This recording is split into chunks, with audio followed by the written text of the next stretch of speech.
Hello YouTube, Flightsimguy here. I am back in my CRJ second part of my Chicago here to Atlanta.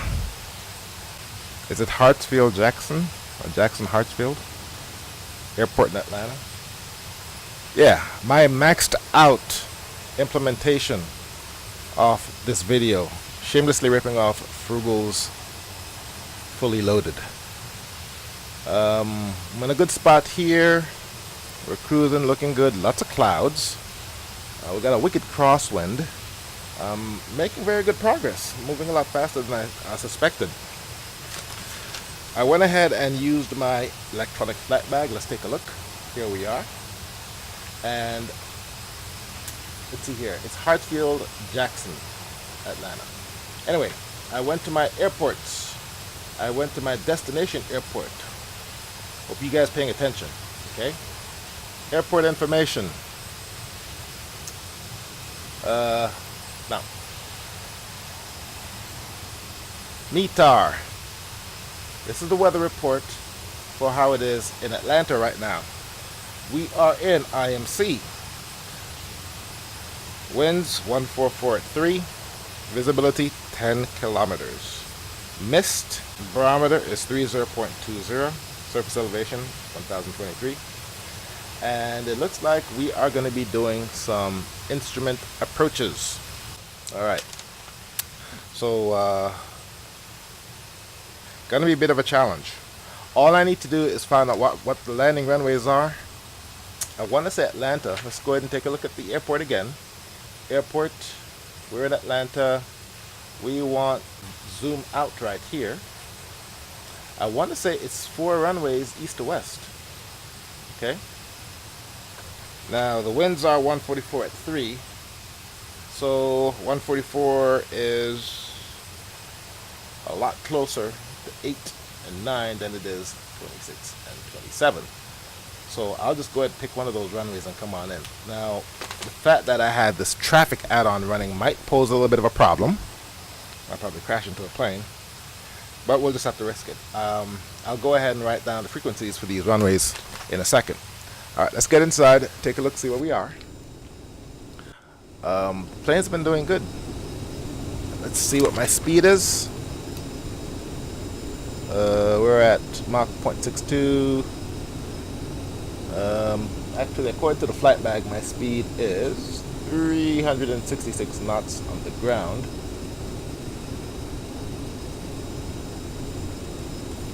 But I have it right at the edge of the climb setting. So, according to the electronic flight bag, we have 336 nautical miles to go, approximately 55 minutes. Brought you on board the flight a little bit early, but I wanted to make sure I got all the weather shots and everything. There's a lot of clouds here. A lot of clouds. There is only one payware scenery package for Hartsfield Jackson Airport in Atlanta. It's from Imagine Sim. I looked and I looked and I looked, and there is only one payware app for Atlanta, and I went ahead and got it. I'm not even sure if I installed it right. I mean, it came with an installer. I ran it, but it didn't stick the scenery in the add-on scenery folder. It's stuck the scenery in its own folder somewhere, and I'm not sure if it's loading the scenery properly. So we'll see when we get down there. ATIS is a 119.65. We can go ahead and do that. We'll just come down here. 119.65. Alright. We'll swap that over. And the VOR on the field is 116.9. So let's go ahead and set that up, because we're going to be doing VOR navigation when we do our approach, which should not be hard. All the runways are pointing east to west. 116.9. Alright, go ahead and set that up to nav 1. And while I'm here in the electronic flight bag, let's go ahead and go to ground. We're on ground. Hit airport. Destination KTL. What I want. Come on. Man, this computer is dragging. It's dragging its feet. Airport information. All right. We're going to have to do an instrument approach. And I need to sharpen this pencil.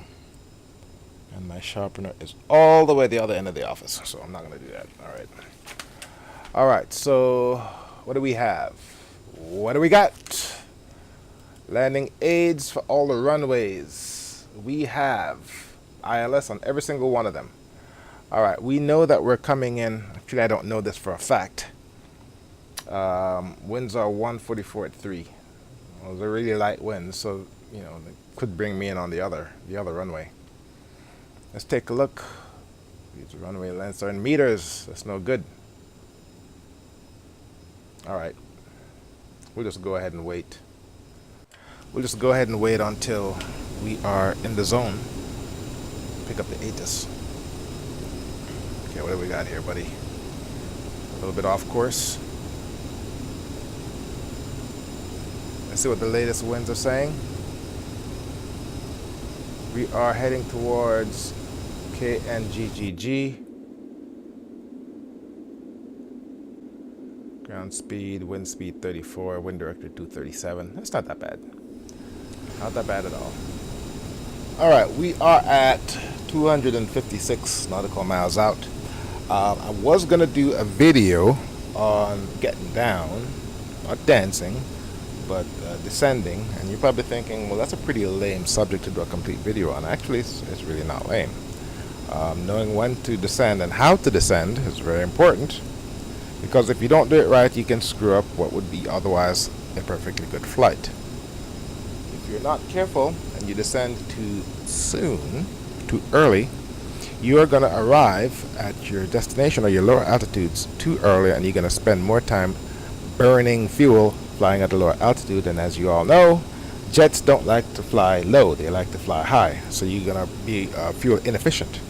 And if you descend too late, you'll get to the airport too late, and you'll still be too high. You're going to have to go around and burn more fuel. So there are many different ways. We're just going to go ahead and talk over the many different ways you can go ahead and quote-unquote get down.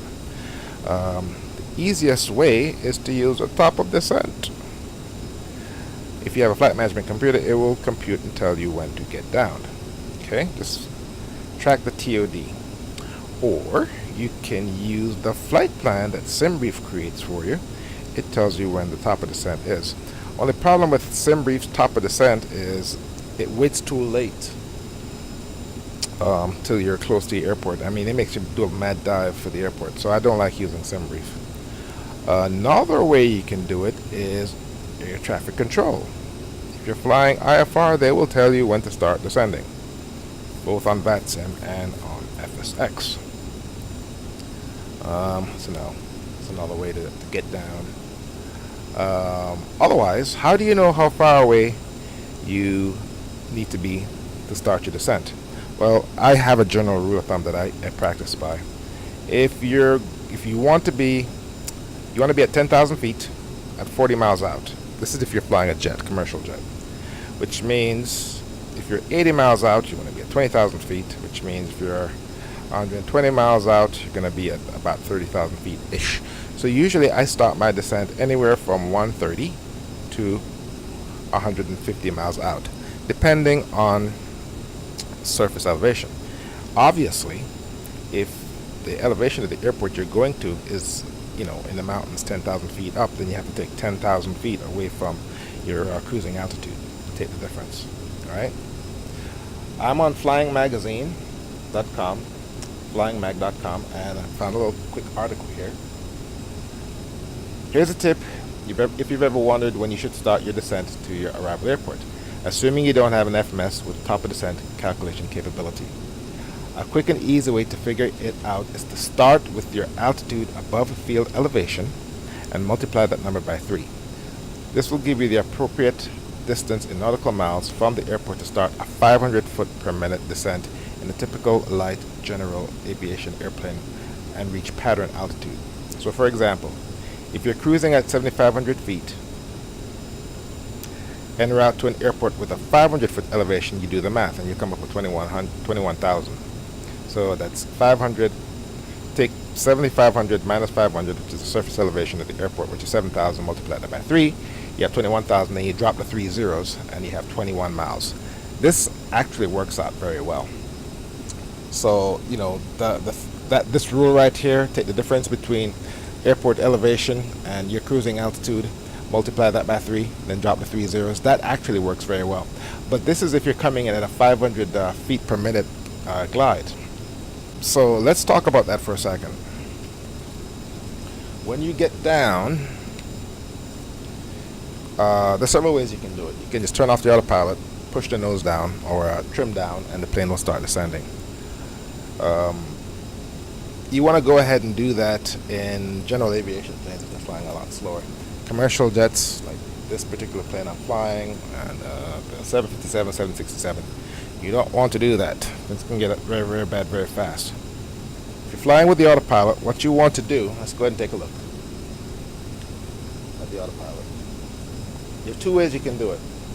You can go ahead and hit, in this case, it doesn't say FLCH, but there's often a knob in the autopilot that says FLCH. It's called flight level change. What you do is you dial in the lower altitude you want to get to, hit flight level change, okay? And what that will do is it's going to lower the nose to match the speed that you have dialed into the speed, okay? So let's say you're cruising along in the Boeing 757 and you're at 30,000 feet, you want to get down to 18. You dial in 18,000 feet in altitude, and then what you need to do is you need to slow down. The Boeing 757 has an auto throttle. Dial back the speed to about 0.68 Mach, and then when you hit flight level change, the nose is going to go down, and it will stop going down, or it'll maintain a descent glide down once the speed gets to 0.68. Okay? Or what you can do is forget the flight level change. You can just go ahead and dial in the vertical speed that you want, and the plane will put its nose down to match the vertical speed. Now, I spent some time reading the official Boeing documentation for the 757, and the general rule of thumb is you don't want to touch vertical speed unless you're in an emergency. Say you blow a decompression or you've lost cabin compression. You can use vertical speed if you want to get down very fast. Otherwise, you're supposed to use flight level change. Okay? Planes like the 757 and the 767 have a supercritical wing design. That means it's very hard to get down without overspeeding. When that happens, just go ahead and use your spoilers. That's what they're there for. That will arrest the descent rate. Right? Quite often when I'm flying a jet, when it's time for me to get down, in this case, I don't use flight level change with this plane. I just go ahead and idle throttles, bring the speed back to whatever I want, and my speed is way back here. Let's go ahead and give it some more gas. Bring the speed back, and then put the nose down using vertical speed. And what you want to descend is, if you're using a jet, the best rate to get down is 2,600 feet per minute. Okay, 2,600 feet per minute works great. All right, see this right here? I'm not sure what's going on. I'm at 88, 89, N2, and my speeds slowed down quite a bit. 2,600 feet per minute. Usually the flight management computer will not only tell you the top of descent, it will tell you how fast you need to descend. 2,600 feet per minute works great. If you're flying with a plane with an auto throttle, the speed I like to come down at is 0.68 in the 757, 0.62 in this plane, Mach 0.62. And that will get you down. All right. If you're flying a piston aircraft, getting down is a little bit tricky. All right. The rules of threes works, and dropping the zeros works fine. The only problem is, with a piston aircraft, you cannot simply idle a throttle. If you do that, in theory, in the real world, it could damage the engine, because piston aircraft at altitude is in equilibrium. It's generating X number of heat, and the drag cooling, how the engine keeps cool, is taking away heat at a certain level, and they're in equilibrium. If you suddenly idle the throttle, what's going to happen is the cooling is going to be a lot more than the amount of heat it's producing, and when metal cools from when it's hot, it contracts, and over a period of time you can ruin the engines due to something called shock cooling. So if you're in a piston aircraft and you want to get down, what you need to do is follow the aircraft or the pilot operating handbook and set your manifold pressure and your propeller RPM to whatever the pilot operating handbook says for when you're descending, and dial in your lower altitude and trim down just a little bit to maintain a descent profile of maybe 500 to 700 feet per minute. You don't need to worry about overspeeding in a props, because the spinning propeller provides some sort of drag and the plane's not going to run away with you. With turboprops, you can go ahead and idle the engines. It's not piston, it doesn't suffer from shock cooling, and same rules apply with regards to how you want to compute to get down. Anyway, getting down, you got to do it right, otherwise you'll screw up your approach. If you come in too soon, you're going to be flying low, you're going to be fuel efficient, you're going to run low on gas. If you come in too late, you're going to be high, you're going to have to do a go around.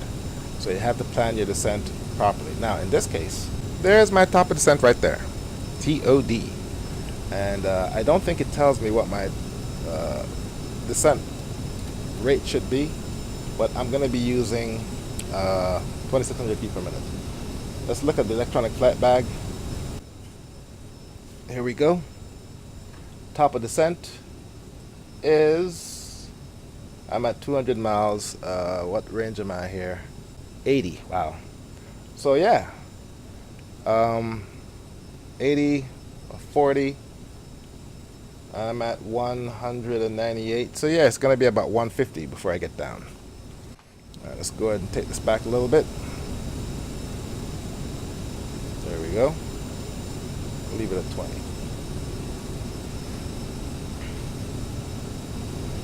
All right, we are approaching our top of descent. So what I want to do now, I'm going to dial in my lower altitude. Take it down to 18,000 feet. Like so. And then I'm going to bring the engines back, essentially to idle.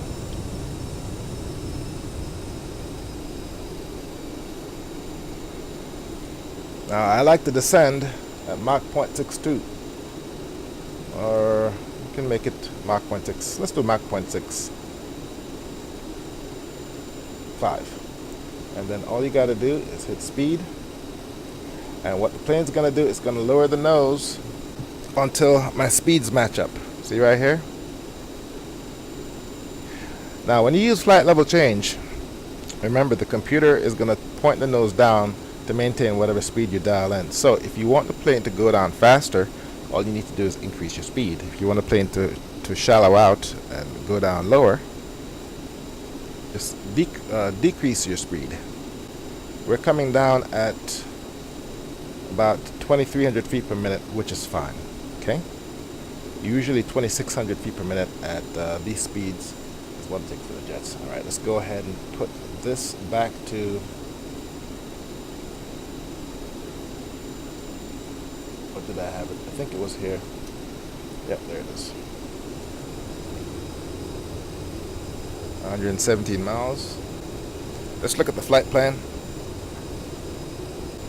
Now you can't see this, but according to SimBrief's plan, this rubble right here, this is the RBBLE, the rubble waypoint on the Stoller 1 star. That is the top of descent. Altimeter setting. She's gonna keep complaining until I get out of this altitude. But yeah, you're supposed to be at 37,000 feet until you hit this waypoint, which puts you at, I don't know, maybe 100 miles out, and you have 100 miles to lose, 33,000 feet, which is fine. Like I said, there's plenty of turns in the star, and plenty of turns in the approach to the runway. It's not a direct line of sight, so you can do it, but you'd be descending the whole time. So better to plan it good. All right, 18,000 coming up on 107. Let's go ahead and bring her to 10,000 feet. Let's come over here, dial this down.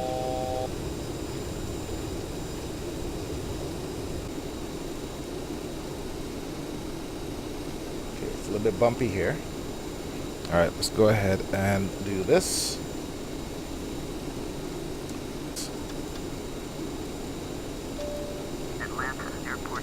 There we go.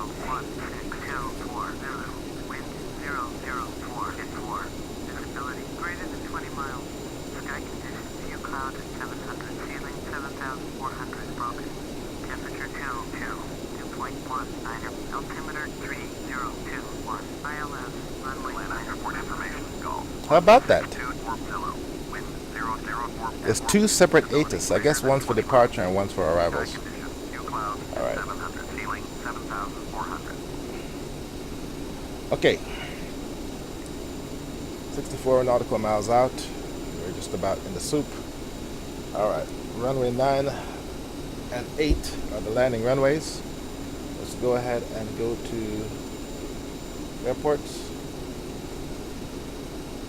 Destination, and we want, we're on ground, so let's go to airport information. Let's get our freaks,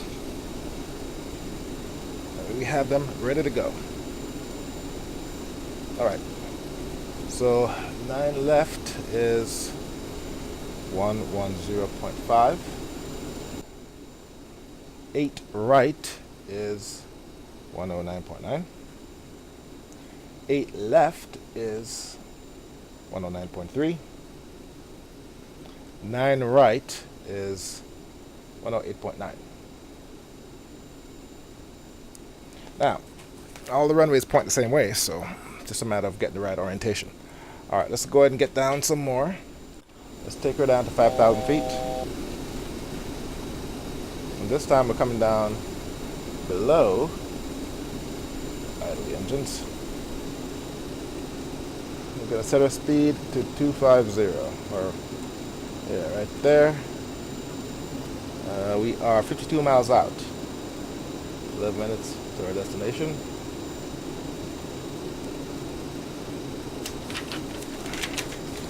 Let's go ahead and get some other things in order.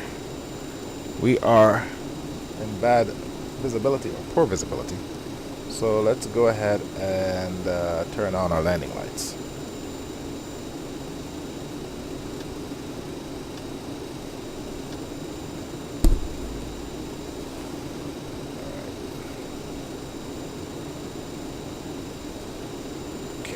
Alright, I need to sit up at this point.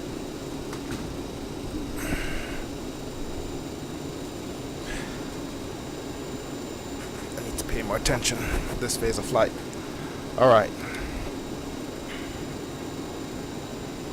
Let's go ahead and slow down some more. 46 miles out, 4,500 feet up. And, oh wow! All the traffic in the flight in the EFB just sprung into place. Every single slot is full. And let's see where people are landing from. They should be landing from the east,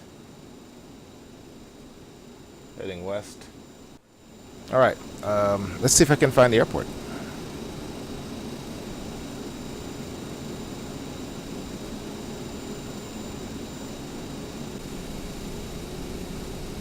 Alright, we're at 5,000 feet. We're actually 4,000 feet up. So we'll just leave it right here for now.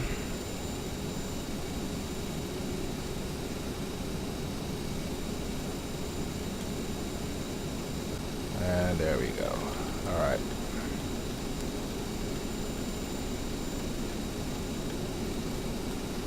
We're going to switch our nav source.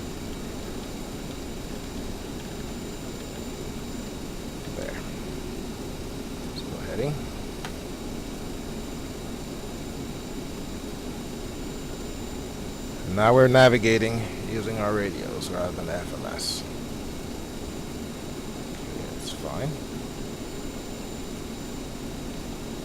There we go. There. At this point, we're heading directly towards the airport, which in theory means I could do a straight in. If I knew what runway I'm supposed to land at. 37 miles out, and I'm 40 miles. Okay, I'm too high. Let's come on down. I can do a straight in here, folks. I can do a straight in. Let's take it down to 37. Come on down. There, I need to idle the engines first.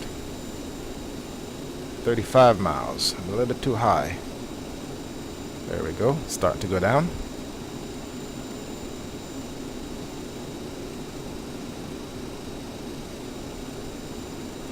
Depends on what runway they're going to put me in on. I guess I could just choose whatever one I want. I'd rather ask ATC, but this doesn't let me dial the airport until I'm right on top of it. Okay, I didn't mean to do that. I guess I could just choose a runway. I'm getting pretty close, and I want to do a straight in. All right, I'm going to choose 9 right. All right, so 9 right it is. So what I'm going to do is, let's do my base. Turn this way. Like so. 30 miles. Yeah, that's the right distance I want to be at. Okay. And 9 right is 108.9. Alright, let's see if I can get the ILS.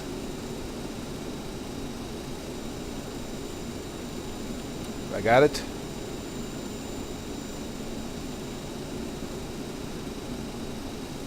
Nope, too far out. Which is fine. Okay. Let's go back to VOR. Alright, what I want to do is turn my course needle until it's hitting here. There. 27 miles. Alright, I want to keep it right here with a little more gas. I'm tuned into the VOR station, which is on the field. Okay? So once this needle gets into the middle, then the field is directly to the east of me. Then all I need to do is swap. And the needle's already moving, as you can see. All I need to do is swap over to VOR, or to my ILS, which is 108.9 for runway 9 right. And I'm choosing 9 right because it's the most right-most runway on the field. In other words, I can't miss it. I'm going to see 4 runways in front of me. I just want the one that's all the way to the right. So essentially, this is my downwind at 24 miles. The airport is over there somewhere.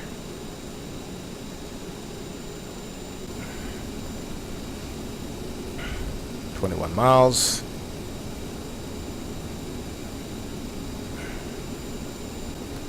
$19 miles. All right, let's go ahead and do this. Oops. Nope, that's what I want. I want to come this way. I'm getting too close to the airport. Let's take it to the south a little bit. Because I don't want to be within 15 miles when I start my approach. It's going to cause problems. That, and I'm going too fast. Alright.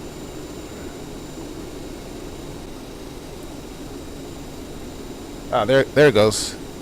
There goes my needle. Alright, there it goes. So now I can do this.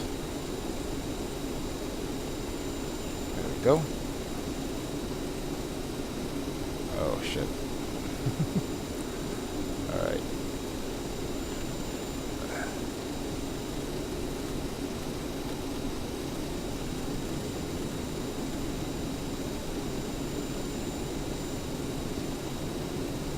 There we go.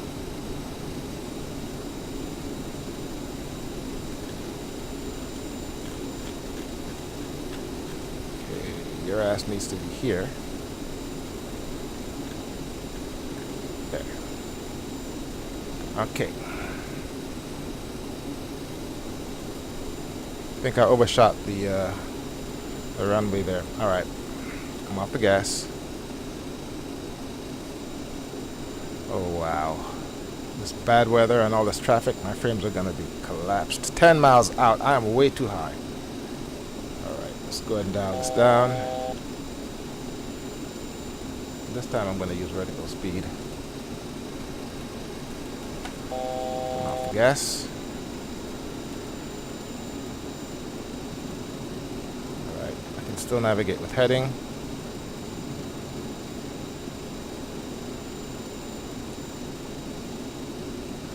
One notch flaps.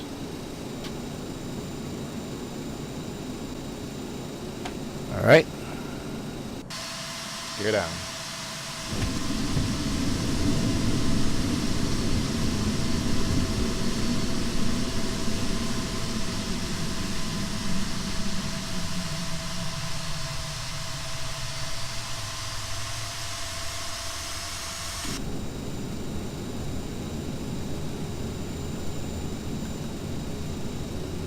Alright. I can do a visual here.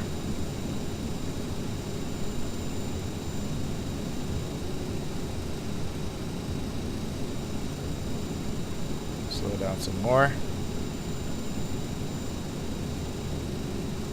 Another notch of flaps.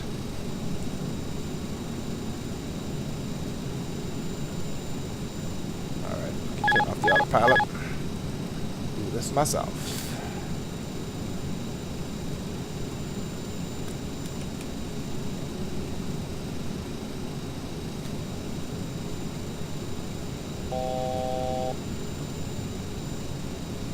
Nope.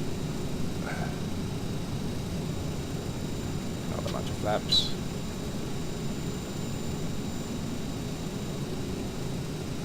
Alright. We got 1,700 feet up. A little bit low.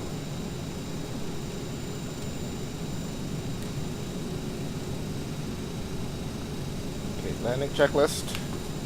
Gears, flaps, trim up. Some gas.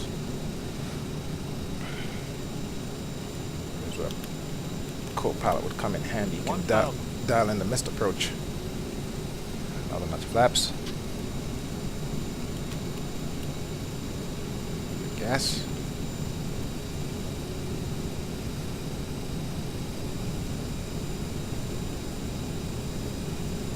Get us back into the ILS. We're looking good.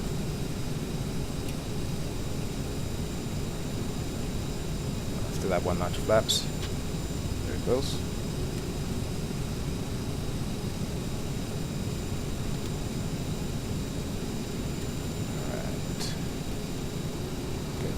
Slope.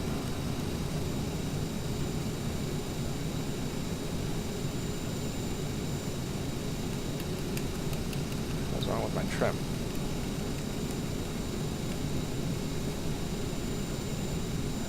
Alright, there's Atlanta.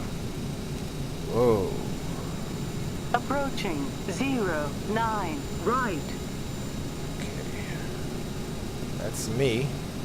Approaching 09 right.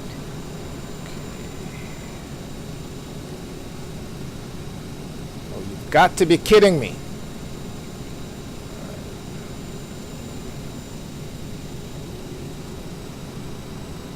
Oh, no, no, no. Stay off the damn runway. 500. 400. Light slope. Move through the glide slope Light there. 300. Bring the engines back. Light slope. 200. Light slope. Light slope. 100. Light slope. Farm there. Alright, this is a go around. I f***ed it up. Too low. Gear. Too low. Gear. Caution, taxiway. Caution, Low, taxiway. Perfectly good landing. Too low. Gear. Alright. At least I can call and get permission to land now. I'm right on top of the Gear. airport.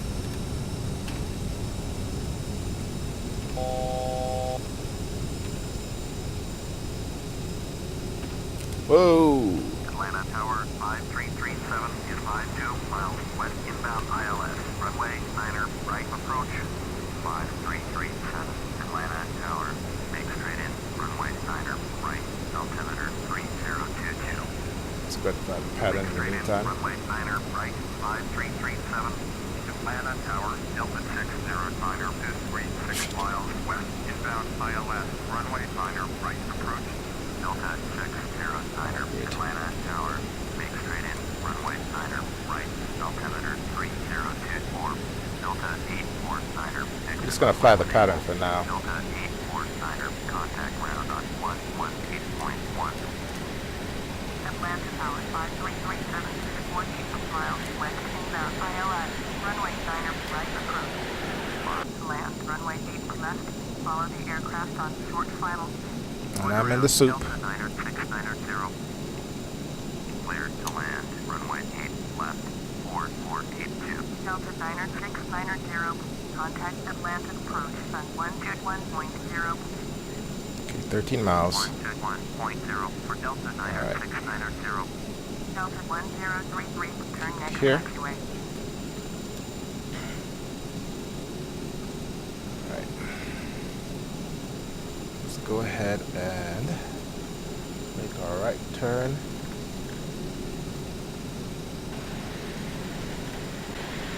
Wow. Look at all that traffic. Alright. Let's go ahead and swap these. There we go. God damn it, am I stalling again?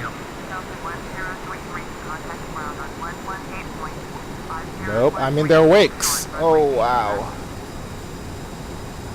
Short runway 8 left, 5013. 118.1, Delta 1033. Okay, well, there goes the autopilot. Oh, wow.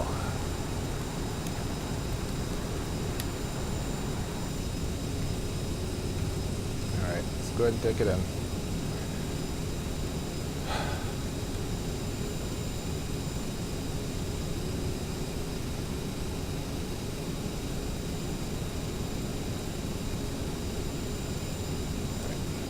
Flaps.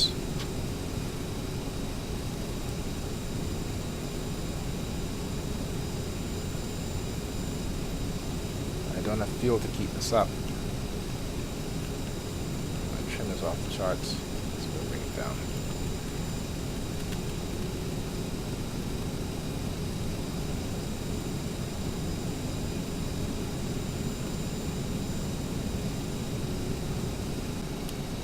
The airport's in the weeds again. I'm at 4,000 feet. Alright.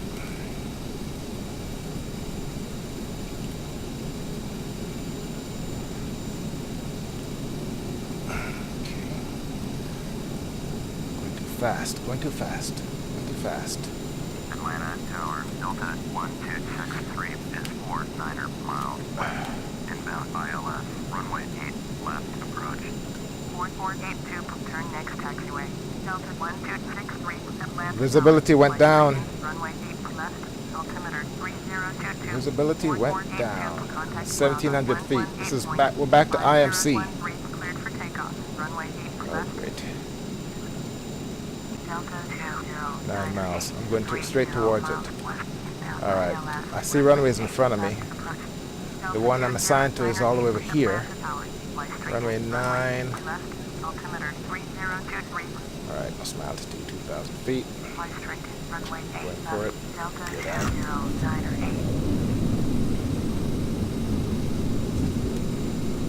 Atlanta Tower, Delta 1263 is 44 miles west. Inbound ILS, runway 8 left approach. Delta 1263, Atlanta Tower, fly straight in, runway 8 left, altimeter 3023. Alright, I should go 9. Fly straight in, runway There's 8. planes lining up for Delta 9 left, so I need to do 9 right. Okay. This plane underpoweredness is what screwed me up the last time. I almost stalled and I had to give it full gas and blew my approach. Atlantis Tower, 5441, 5 miles west. Okay, we're doing this strictly video, folks. Left approach. 5441, Atlanta Tower. Fly straight in, runway 8 left. Altimeter 30 jet 2. Make straight in, runway 8 left. 5441. Atlanta Tower, Delta 1635 is 12 miles west. Inbound ILS, runway 8 left approach. 5013, contact Atlanta departure. There's 2 planes on the runway in front of me. Delta 1635, Atlanta Tower. Make straight in, runway 8 left. Altimeter 30 jet 1. Fly straight in. You get off the damn runway. Okay, I'm in the glide slope now. Atlanta Tower, Delta 1488.54 miles west inbound ILS, runway 8 left approach. Delta 1488, Atlanta Tower, fly straight in, runway 8 left, altimeter Planes are still on the runway. 121.05013. This is what got me the last time. Comair 6305, cleared to land, runway 8 left. Golf 69er, cleared to land, runway 8 left. Yeah. Follow the aircraft on final. Too bad you can't tell what runway I actually land at. Cleared to land, runway 8 left. Comair 6305. Fly straight in, runway 8 A good left. glide profile Delta here. 1488. Are we at full flaps? Yes, we are. Atlanta Tower, Delta 129er is 13 miles west. Inbound ILS, runway 8 left approach. Delta 129er, Atlanta Tower. Make straight in, runway 8 left. Altimeter 30 jet 1. Atlanta Tower, Delta 1869er is 43 miles west. Inbound ILS, runway 8 left approach. Delta 1869er, Atlanta Tower. Make straight in, runway 8 left. Altimeter 30 jet 4. EFB's showing them on the runway, but I'm not seeing them. Oh, look at all those planes lined up. 09, right. There's a crap ton of planes lined up for 9 left. Runway 8 left. Number Alright. 3 for landing. Follow Embraer jet on final. Delta 5705, cleared to land. Runway 8 left. 500. Number 4 for landing. Alright, Follow we've stabled off. Embraer jet on final. Delta Looking good. 1635, cleared to land. Runway 8 left. 400. Number 5 for landing. Follow the aircraft on final. Cleared to land. Runway 8 left. Number 2. 300. Delta 4559er. Cleared to land. Runway 8 left. Number 5. Delta 1635. Atlanta Tower. Delta 1869 is 38 miles west. Inbound ILS. Runway 8 left. 100. Delta 1869er, Atlanta Tower. Fly straight in, runway 8 left. Altimeter 30 jet 1. 20. Fly straight in, runway 8 left. Delta 1869. Golf 69er, contact ground on 118.1. Fly straight in, runway 8 left. Delta 129er.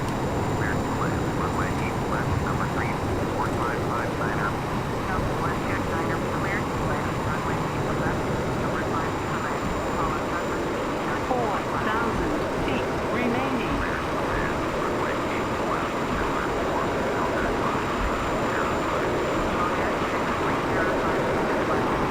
Alright, we're in business, folks. 3,000 feet remaining.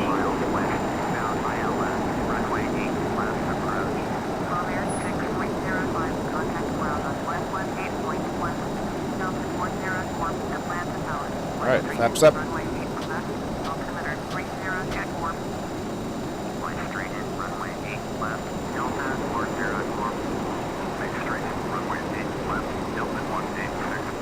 Alright, let's go ahead and cut across here.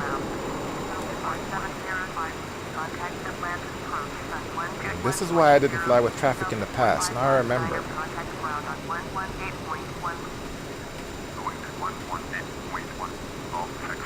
She's so busy, didn't even have time to cuss me out. Nope. And a lot more empty slots here than I thought. horrible frames, but okay. Let's just go ahead and park right here. I'm not sure what parking spot that is. Let's go ahead and focus myself on the flight bag.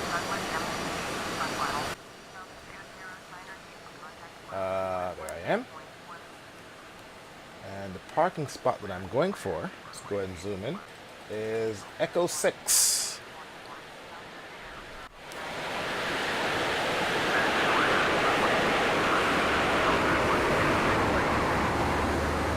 Wow. Could you be any more slower?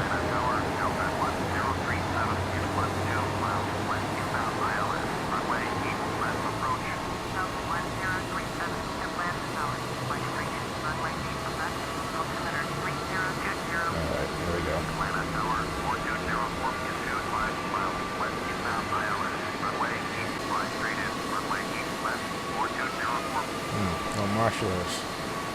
That's customer service for you.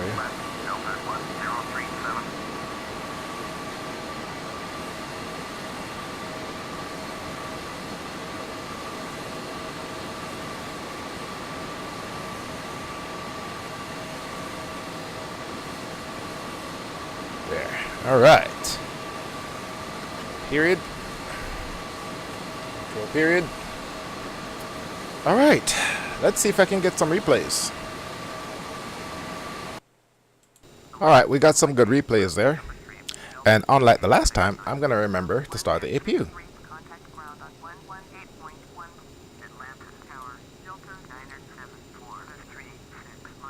Okay, there it goes. Let's see how much fuel I burnt doing that go around.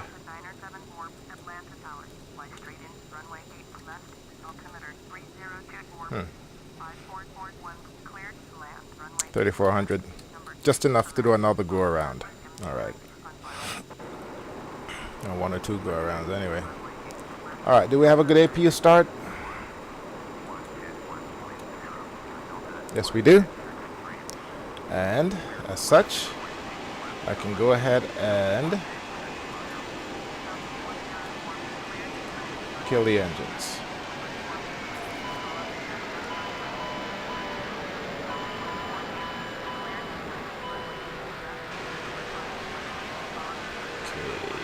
Source coming from APU. That's all good. And we can go ahead and do some of this.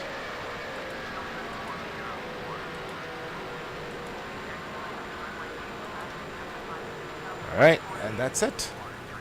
We are done, folks. We are done.